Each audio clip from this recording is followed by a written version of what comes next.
ആത്മഹത്യ ചെയ്തവർക്ക് ഒരു കാരണവശാലും ക്രൈസ്തവ മൃതസംസ്കാര ശുശ്രൂഷയോടുകൂടിയുള്ള അടക്ക് നൽകിയിരുന്നില്ല. പിന്നെ എന്തുകൊണ്ട് ഇദ്ദേഹം ആത്മഹത്യ?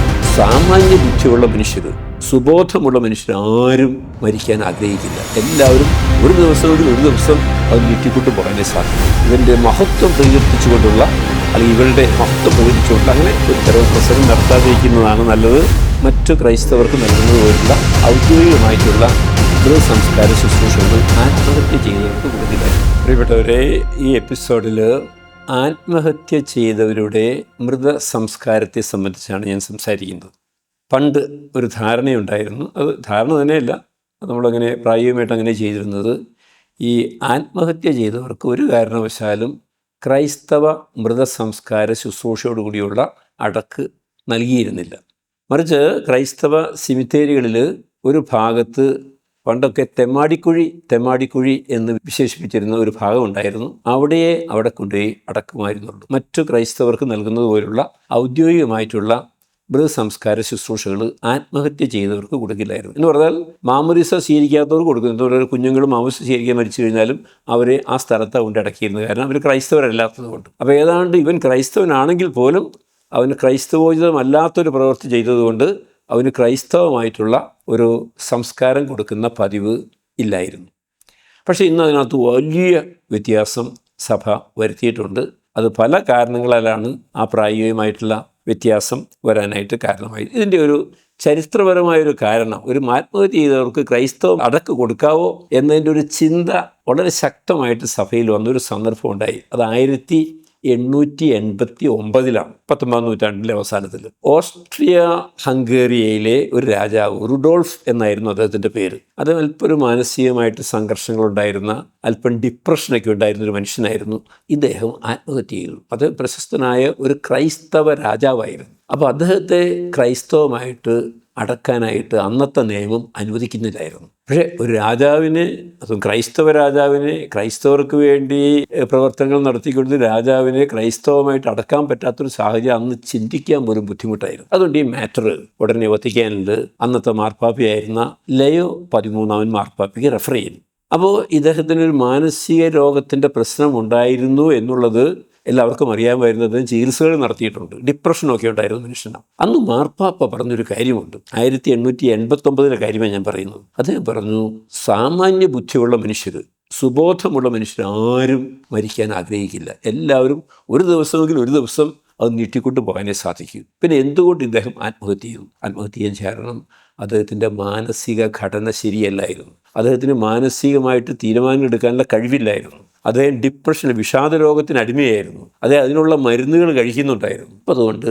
അദ്ദേഹം ബോധപൂർവം ചെയ്ത ഒരു പ്രവൃത്തിയായിട്ട് തന്നെ കണക്കാക്കുക ഉചിതമല്ല എന്നുള്ള മാർപ്പാപ്പയുടെ വിധി പ്രസ്താവമാണ് അദ്ദേഹത്തിന് ഔദ്യോഗികമായിട്ടുള്ള ക്രൈസ്തവ മൃതസംസ്കാരം കൊടുക്കാൻ കാരണമായത്. ഇത് പിന്നീട് സഭയിൽ വലിയൊരു ചിന്തയായിട്ട് വളർന്നു വന്നു. അപ്പോൾ പഴയതുപോലെ ഓട്ടോമാറ്റിക്കായിട്ട് ആത്മഹത്യ ചെയ്തവനെ ഉടനെ കൊണ്ടുപോയി തെമ്മാടിക്കുഴിയിൽ അടക്കുക എന്നുള്ള ചിന്ത സഭ ഒഴിവാക്കി. അതുപോലെ തന്നെ സഭയുടെ വളർന്നു വന്നൊരു ചിന്തയാണ്, കർത്താവ് കാരുണ്യമുള്ളവനാണ്. ഏത് പാപി, ഏത് തെറ്റുകാരനോട് ക്ഷമിക്കുന്നവനാണ്. അതുകൊണ്ട് നമ്മൾ ഒരു മനുഷ്യനെയും വിധിക്കാൻ പാടില്ല. അപ്പോൾ കർത്താവിൻ്റെ മേഴ്സി, കാരുണ്യത്തിന് ഈ ആളെ നമുക്ക് വിട്ടുകൊടുക്കാം. മൂന്നാമതൊരു ചിന്ത വന്നത്, ഈ മനുഷ്യൻ ആത്മഹത്യയ്ക്ക് ഒരുങ്ങി എന്നുള്ളത് ശരിയാണ്, ആത്മഹത്യ ചെയ്തു എന്നുള്ളത് ശരിയാണ്. ആർക്കറിയാം, ആ പ്രവൃത്തി ആരംഭിച്ചതിന് ശേഷം തൂങ്ങിച്ചാകാനായിട്ട് പോയ ആൾ കഴുത്തിൽ കുരുക്കിട്ടതിന് ശേഷം അത് ചെയ്ത് തെറ്റിപ്പോയി എന്ന് ആ നിമിഷത്തിൽ ഒരു മാനസാന്തരം ഉണ്ടായില്ല എന്ന് ആർക്കാണ് പറയാൻ സാധിക്കുക? അതുകൊണ്ട് സഭ തീരുമാനിച്ചു, നമ്മൾ ഒരു കാരണവശാലും ആത്മഹത്യ ചെയ്ത മനുഷ്യനെ വിധിക്കരുത്. അതേസമയം ആത്മഹത്യ പൊതുസമൂഹത്തിൻ്റെ മുമ്പിൽ തെറ്റായൊരു പ്രവൃത്തിയാണ്. ദൈവം നൽകിയ ജീവൻ അത് ഭ്രൂണഹത്യയിലൂടെയോ അല്ലെങ്കിൽ ആത്മഹത്യയിലൂടെയോ അതുമല്ലെങ്കിൽ ദയാവധത്തിലൂടെയോ എടുക്കാൻ ഒരു മനുഷ്യനും ദൈവം അനുവാദം കൊടുത്തിട്ടില്ല. അതുകൊണ്ട് വളരെ തെറ്റായൊരു പ്രവൃത്തിയാണ് ആത്മഹത്യ എന്ന് പറയും, ഒരു സംശയമില്ല കാര്യത്തിൽ. പക്ഷേ അവിടുത്തെ മാനസികാവസ്ഥ കൂടി നമ്മൾ പരിഗണിക്കേണ്ടതായിട്ട് വരും. ഇത് ഭ്രൂണഹത്യ പോലെയല്ല. ഭ്രൂണഹത്യ നമ്മൾ ബോധപൂർവ്വം ഡോക്ടറോ നഴ്സുമാരോ മാതാപിതാക്കളോ ഒക്കെ ചെയ്യുന്ന പ്രവൃത്തിയാണ്. അതുപോലെയല്ല ആത്മഹത്യ എന്ന് പറയുക. അതുകൊണ്ട് ആ മാനസിക സംഘർഷത്തെ പരിഗണിച്ച് ഇവന് ദൈവത്തിൻ്റെ കാരുണ്യത്തിന് വിട്ടുകൊടുക്കുക എന്നുള്ളതായിരിക്കണം സഭയുടെ ഒരു വീക്ഷണം. ഇത് സംബന്ധിച്ച് നമുക്കൊരു ഔദ്യോഗിക രേഖയുണ്ടോ എന്ന് ചോദിച്ചു കഴിഞ്ഞാൽ, കത്തോലിക്ക സഭയുടെ മതബോധന ഗ്രന്ഥം ഇറങ്ങിയിട്ടുണ്ട് നമുക്കറിയാം. അതിലെ 2280, 81, 82, 81 എന്നീ 4 ഖണ്ഡികകളിൽ ഇത് സംബന്ധിച്ച് ചില നിർദ്ദേശങ്ങൾ സഭ നൽകിയിട്ടുണ്ട്. ഞാൻ നിർദ്ദേശങ്ങൾ പറയാം. ഒന്ന്, ഇത് ജീവിച്ചിരിക്കുന്നവർക്ക് സഭ നൽകുന്ന ഒരു മുന്നറിയിപ്പാണ്. അതുകൊണ്ട് എല്ലാവർക്കും കൊടുക്കുന്നത് പോലെയുള്ള സംസ്കാര ശുശ്രൂഷ ഇദ്ദേഹത്തിന് കൊടുക്കണമെന്ന് നിർബന്ധമില്ല. ക്രൈസ്തവമായിട്ടുള്ള സംസ്കാര ശുശ്രൂഷ കൊടുക്കണം, പക്ഷേ മറ്റുള്ളവർക്ക് കൊടുക്കുന്നത് പോലെയുള്ള വളരെ ആഘോഷമായിട്ടുള്ള ഒരു യാത്രയയപ്പ് കൊടുക്കാതിരിക്കുന്നതായിരിക്കും നല്ലത്. അത് ഇവനെ വിധിക്കുന്നതിന് വേണ്ടി അല്ലെങ്കിൽ ഇവളെ വിധിക്കുന്നതിന് വേണ്ടിയല്ല, മറിച്ച് ജീവിച്ചിരിക്കുന്നവർക്ക് ഒരു മുന്നറിയിപ്പ് നൽകുന്നതിന്,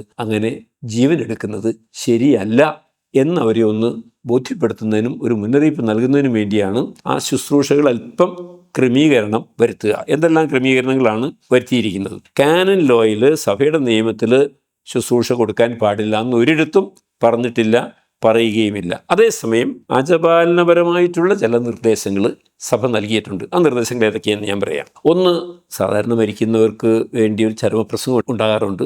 ആ ചരമപ്രസംഗം വളരെ ഇയാളുടെ നന്മകൾ പ്രകീർത്തിച്ചുകൊണ്ടും ഇയാളോട് നമുക്ക് സഭയ്ക്കും സമൂഹത്തിന് ലഭിച്ച ഉപകാരങ്ങളേക്ക് ഓർത്തുകൊണ്ടുള്ളൊരു സാധാരണയാണ് അങ്ങനെ പ്രസംഗമാണ് സാധാരണ പറഞ്ഞു വരുന്നത്. അങ്ങനെ ഇയാളെ മഹത്വവൽക്കരിച്ചു കൊണ്ടൊരു ചരമപ്രസംഗം വേണ്ട, അതാണ് പറഞ്ഞിരിക്കുന്നത്. ഒരു ചരമപ്രസംഗം പറഞ്ഞാൽ തെറ്റില്ല. കർത്താവിൻ്റെ കാരുണ്യത്തെപ്പറ്റി, ഈ ലോകത്തിൽ ഇവൻ ജീവിച്ചിരുന്ന കാലത്ത് ഇവനുണ്ടായിട്ടുള്ള സന്തോഷങ്ങൾ, ദുഃഖങ്ങൾ, ഇതൊക്കെ അനുസ്മരിച്ച് കർത്താവ് കാരുണ്യവാനാണെന്നൊക്കെ പറഞ്ഞുള്ള പ്രസംഗങ്ങൾ പറയുന്നതിനല്ല തടസ്സപ്പെടുത്തുക, മറിച്ച് ഇവൻ്റെ മഹത്വം പ്രകീർത്തിച്ചുകൊണ്ടുള്ള അല്ലെങ്കിൽ ഇവളുടെ മഹത്വം പ്രകീർത്തിച്ചുകൊണ്ട് അങ്ങനെ ഒരു ചരമപ്രസംഗം നടത്താതിരിക്കുന്നതാണ് നല്ലത് എന്ന് നിർദ്ദേശിച്ചിട്ടുണ്ട്. പിന്നെ അതുപോലെ അനേകം കുരിശുകൾ, കൊടകൾ, അനേകം വൈദികർ, പാട്ട്, ആഘോഷം, ബാൻഡ് മേളം, ഇങ്ങനെയുള്ള ആഘോഷങ്ങളൊക്കെ ഒഴിവാക്കി വളരെ ലളിതമായിട്ടുള്ള ഒരു ശവസംസ്കാരം നടത്തണം എന്നൊരു ആചാരപരമായിട്ടുള്ള നിർദ്ദേശം കൊടുത്തിട്ടുണ്ട്. അതേസമയം ഇടർച്ചയ്ക്ക് കാരണമായിട്ടുള്ള ഒരു ആത്മഹത്യയാണെങ്കിൽ, എന്താണ് ഈ ഇടർച്ചയ്ക്ക് കാരണമായിട്ടുള്ള ആത്മഹത്യ? അതായത് ഒരു വ്യക്തി മാതാപിതാക്കളെയും ഭാര്യയെയും മക്കളെയും അവരെ വധിച്ചതിന് ശേഷം ആത്മഹത്യ ചെയ്യുക, അത് വളരെ ഇടർച്ചയ്ക്ക് കാരണമാകുന്ന ഒരു ആത്മഹത്യയാണ്. അതല്ല എങ്കിൽ വിവാഹിതനായൊരു വ്യക്തി ഭാര്യ ജീവിച്ചിരിക്കെ അവളെ ഉപേക്ഷിച്ച് മറ്റൊരു സ്ത്രീ വിവാഹം ചെയ്ത് ജീവിക്കുക, അങ്ങനെയാണ് ഇടർച്ചയ്ക്ക് കാരണമായതിനു ശേഷം ഒരാൾ ആത്മഹത്യ ചെയ്യുക. അപ്പോൾ അങ്ങനെയുള്ളവരുടെ ശവസംസ്കാരം കുറച്ചുകൂടി സ്ട്രിക്റ്റായിട്ട് ചെയ്യണമെന്ന്. ചില സ്ഥലങ്ങളിലാണെങ്കിൽ അങ്ങനെയുള്ളവരുടെ ശവസംസ്കാരത്തിന് അച്ഛന്മാർ പങ്കെടുക്കില്ല, മറിച്ച് വീട്ടുകാർ തന്നെ കുഴിയിൽ കൊണ്ടി അടക്കേണ്ടി വരും. അച്ഛൻ നേരത്തെ പോയി കുഴി വെഞ്ചരിച്ച് വയ്ക്കും. അങ്ങനെയുള്ള മൃതശരീരങ്ങൾ പള്ളിയിൽ കയറ്റാറില്ല. അതേസമയം അവിടെ 7 മറ്റ് അനുസ്മരണ ദിനമോ വരുമ്പോൾ അച്ഛന്മാർ പോയി കുർബാന ചെല്ലുന്നതിനോ ഓഫീസ് പാടുന്നതിനോ ഒന്നും തടസ്സമില്ല. അപ്പോൾ കൊണ്ട് അവൻ വലിയ ഇടർച്ചയ്ക്ക് കാരണമായിട്ടുണ്ടെങ്കിൽ അല്പം കൂടി ആ ലളിതമായിട്ടുള്ള ശവസംസ്കാരം കുറച്ചുകൂടി സ്ട്രിക്റ്റായിട്ട് എന്ന് പറഞ്ഞ ചരമപ്രസംഗം ഉണ്ടാകാതിരിക്കുക, അച്ഛൻ മൃതശരീരത്തെ അകമ്പടി ചെയ്യാതിരിക്കുക, പള്ളിയിൽ കയറ്റാതിരിക്കുക, കുഴിക്കൽ അച്ഛൻ പോകാതിരിക്കുക, നേരത്തെ പോയി വെഞ്ചരിച്ച് വയ്ക്കുക, അങ്ങനെ തുടങ്ങിയുള്ള കർമ്മങ്ങളൊക്കെ നടത്തി കുറച്ചുകൂടി സ്ട്രിക്റ്റായിട്ട് അങ്ങനെയുള്ള ശവസംസ്കാരങ്ങൾ നടത്താറുണ്ട്. മറ്റൊന്നുള്ളത്, ഇങ്ങനെയുള്ള സന്ദർഭങ്ങളിൽ ഇയാളുടെ തമ്പുരാൻ്റെ കാരുണ്യത്തെ പറ്റിയുള്ള ആ ഒരു ചിന്ത ഒരിക്കലും നമ്മൾ വിടാം. കാരണം ഇവരെ ഒരിക്കലും നമ്മൾ വിധിക്കാൻ പാടില്ല, കണ്ടം ചെയ്യാൻ പാടില്ല. സൂചിപ്പിച്ചതുപോലെ ഇതൊരു മുന്നറിയിപ്പ് മാത്രം. ജീവിച്ചിരിക്കുന്ന മക്കൾ ഇത് ചെയ്ത് ശരിയല്ല, ഇങ്ങനെയല്ല ചെയ്യേണ്ടത്, നമ്മുടെ ജീവിതത്തിൽ ജീവനെടുക്കാൻ പാടില്ല എന്ന് ജീവിച്ചിരിക്കുന്നവർക്ക് ഒരു വാണിംഗ്, ഒരു മുന്നറിയിപ്പ് എന്ന നിലയിലുള്ള ഇങ്ങനെയുള്ള ചില ആചാരപരമായിട്ടുള്ള തീരുമാനങ്ങൾ സഭ എടുക്കാറുണ്ട്. തന്നെയുമല്ല, ഇദ്ദേഹത്തിൻ്റെ കുടുംബത്തെ എപ്പോഴും നമ്മൾ മാനിക്കണം. അദ്ദേഹത്തിന് കുടുംബമുണ്ട്, ഭാര്യയുണ്ട്, ഒരു മക്കളുണ്ട്, അല്ലെങ്കിൽ ഭർത്താവുണ്ട്, മാതാപിതാക്കളുണ്ട്. അവരെ സംബന്ധിച്ചിടത്തോളം വലിയ വേദനയ്ക്ക് കാരണമാകുന്നൊരു സന്ദർഭമാണ് ഒരു കുടുംബത്തിലെ ആത്മഹത്യ എന്ന് പറയുക. അപ്പോൾ അതുകൊണ്ട് അവർക്കും ബുദ്ധിമുട്ടില്ലാത്ത രീതിയിൽ, അവർക്കൂടി ആശ്വാസം പകരുന്ന രീതിയിൽ വേണം ഈ കർമ്മങ്ങൾ നടത്തി കൊടുക്കാൻ. അപ്പോൾ ചുരുക്കത്തിൽ ശവസംസ്കാരം നിഷേധിച്ചിട്ടില്ല, പക്ഷേ ചെയ്തത് തെറ്റാണ് എന്ന് ജീവിച്ചിരിക്കുന്നവർക്ക് ഒരു മുന്നറിയിപ്പായിട്ട് ആ ശവസംസ്കാരത്തിൻ്റെ കർമ്മങ്ങളിൽ ലളിതമായ ചെറിയ രൂപങ്ങളാണ് സഭ നിർദ്ദേശിച്ചിരിക്കുന്നത്. ആ പല രീതിയിൽ അത് പ്രത്യക്ഷപ്പെടാറുണ്ട്. ലോകത്തിൽ എല്ലായിടത്തും, അല്ലെങ്കിൽ ഒരു രൂപതയിൽ എല്ലായിടത്തും, അല്ലെങ്കിൽ ഒരു സഭയിൽ എല്ലായിടത്തും ഒരേപോലെ അല്ല ഈ വിഷയം കൈകാര്യം ചെയ്യുന്നത്. എന്നാലും ഏറെക്കുറെ ഒരുപോലെയാണെങ്കിൽ പോലും ചില വ്യത്യാസങ്ങൾ ഓരോ സ്ഥലത്തുമുണ്ട്. പൊതുവായിട്ട് പറഞ്ഞാൽ ആചാരപരമായിട്ട് ഈ ചെയ്തത് ശരിയല്ല, എന്നാൽ കർത്താവ് കാരുണ്യവാനാണ്. അതുകൊണ്ട് നമ്മൾ ഇവനെ വിധിക്കേണ്ടതില്ല, കർത്താവിൻ്റെ കാരുണ്യത്തിന് ഇവനെ വിട്ടുകൊടുക്കുക എന്ന ചിന്തയോടുകൂടിയുള്ള ഒരു ശവസംസ്കാരമാണ് സഭ ഇന്ന് നിഷ്കർഷിച്ചിരിക്കുന്നത്. അപ്പോൾ അടിസ്ഥാനപരമായിട്ട് ആചാരപാലനപരമായിട്ടുള്ള ചില നടപടിക്രമങ്ങൾ മാത്രമേ സഭ ഇക്കാര്യത്തിൽ എടുക്കുന്നുള്ളൂ. ഒരു വിധത്തിലും ആളെ വിധിക്കുന്നില്ല, കുടുംബത്തെ വിധിക്കുന്നില്ല. മറിച്ച് കുടുംബത്തിന് ആശ്വാസം നൽകുന്ന രീതിയിൽ ഒരു ലളിതമായിട്ടുള്ള ക്രൈസ്തവ ശവസംസ്കാരം സെമിത്തേരിയിൽ സാധാരണ മറ്റുള്ളവരെ അടക്കുന്നത് പോലെ തന്നെ അടക്കുന്ന ഒരു രീതിയാണ് ഇന്ന് നിലവിലിരിക്കുന്നത്.